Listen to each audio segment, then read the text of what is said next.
Hey guys, welcome back to my channel, and if you are new here, I am Kat, and if you haven't subscribed yet to my channel, go ahead and subscribe right here. And today, pag-uusapan natin ngayon yung mga nakuha kong home decor and furnitures at kung ano-ano pa sa aking extreme room makeover. And if you guys are interested in that, then just keep on watching.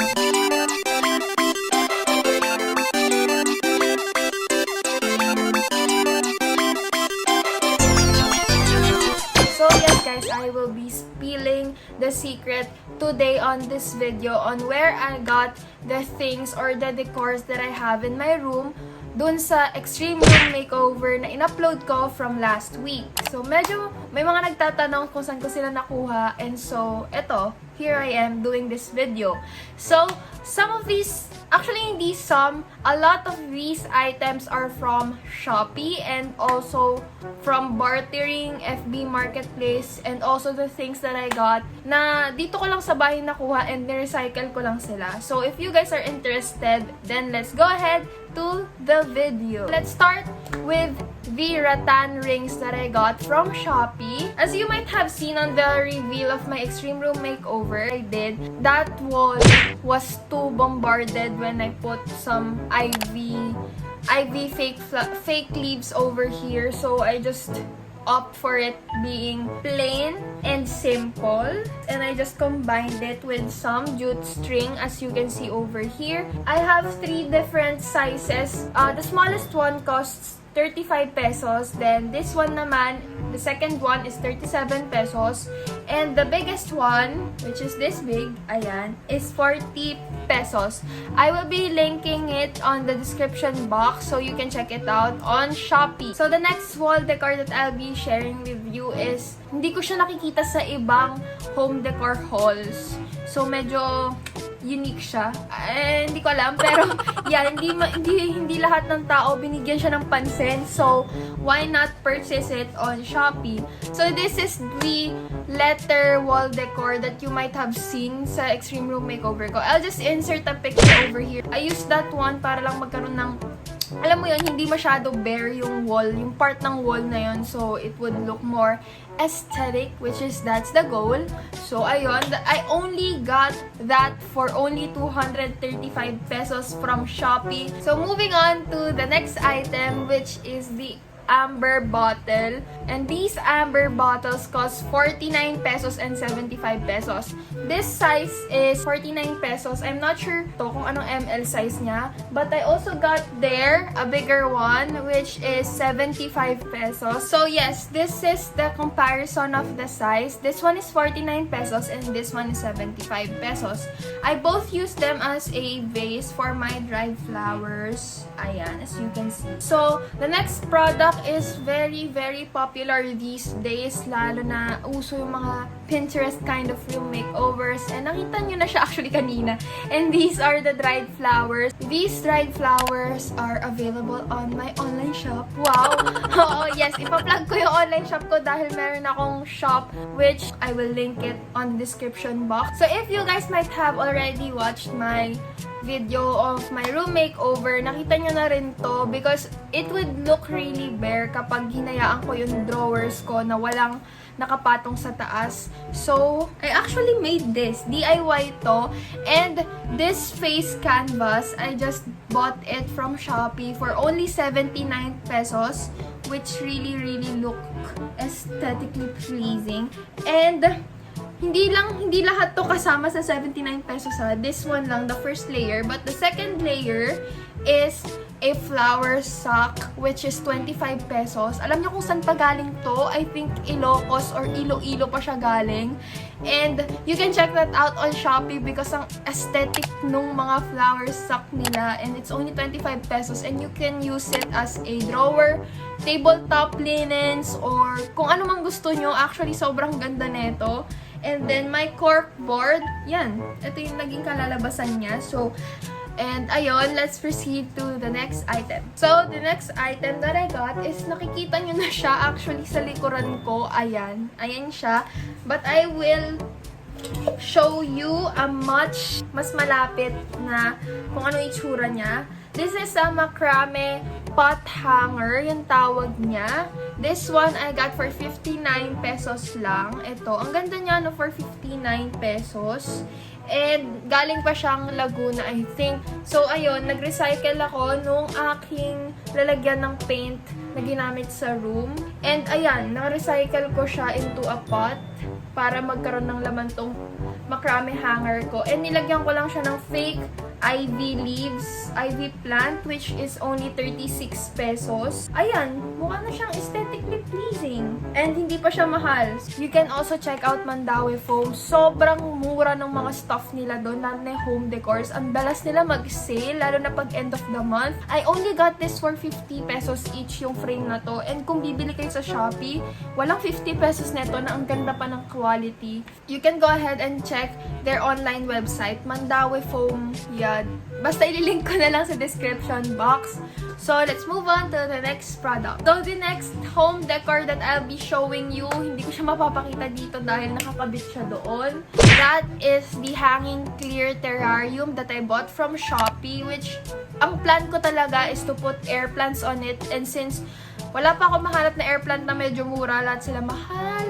And so, ayun, nilagyan ko muna siya ng fake candles, which is this one. Mura to, 10 pesos lang. So yeah, sobrang helpful nung part na yun kasi nabigyan niya ng medyo ng edge yung room ko para mas maging unique siya tignan. So the next item, guys, these are fairy lights that I bought from Shopee for only 12 pesos. Yung battery niya is also 12 pesos for 4 pieces siya. And I use this one to make the room even cozier kapag nakapatay yung ilaw along with the fake candles. So yes, itong Buri mat na to, it's 60 inches tong nabili ko and it's only 450. Nasabi ko siyang mura because sa iba kung bibili kayo neto, i-search nyo, unang-una nyo makikita, I swear, is 750 to 800. Opt for things na makakatulong sa mga taong nagpo-produce talaga sa Philippines. Yun talaga yung goal ko to also help Filipino craft makers. So, ayun, let's support local, guys. So, ang gulo na ng bangs natin. Pero yes, hindi ko alam kung home decor to, but yeah, this is kind of decor na rin. I bought this pillowcases for only 79 pesos each from Shopee. And yung mismong pillow niya, yung throw pillow, is only 85 pesos, which is from Cavite, I think. Binili ko siyang Cavite.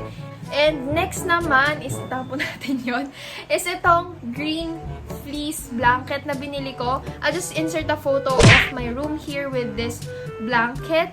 And it only cost me 160 pesos to buy this one. Ayan. This is also from Shopee, but this is from the Philippines as well.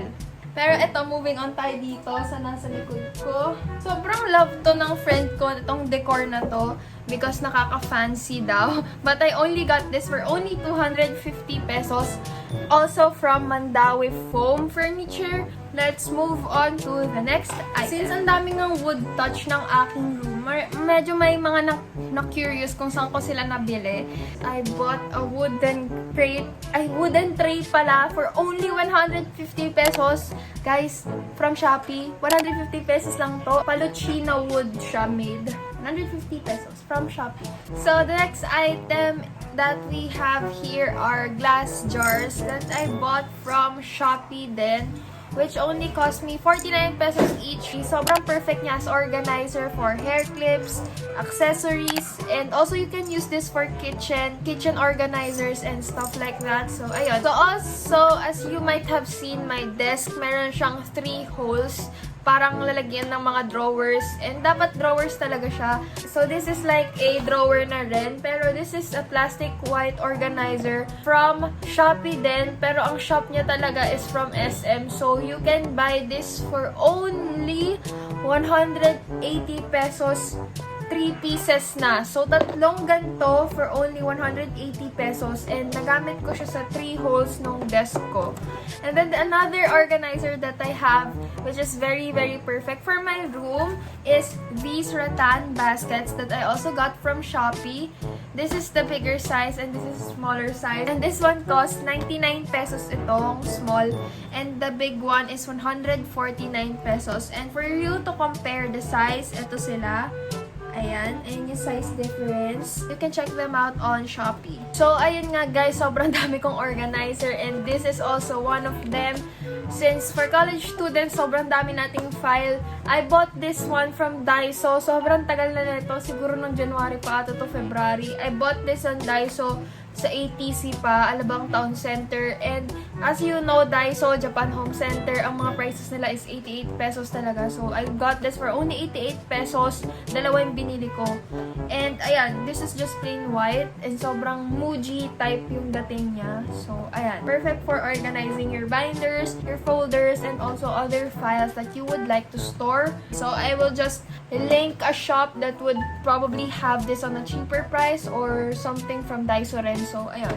So, moving on tayo sa next item. Pero itong part na to is mga furniture na ata to, what you call this. Pero yung mga malalaking bagay na sa kwarto ko. First is the trolley that you can see over here. Sobrang uso niya. And ang ganda niyang organizer. I can't deny that kasi ang dami niyang pwedeng nalagyan.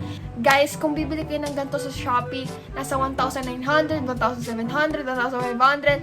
Pero guess what? I only bought this one from FB Marketplace for only 950 pesos. So, as you guys might have seen from my room makeover din, ayun, manood na kasi kina-room makeover ko. Kasi paulit-ulit ko ito sasabihin. Sa trolley ko, meron din ako mga organizers doon.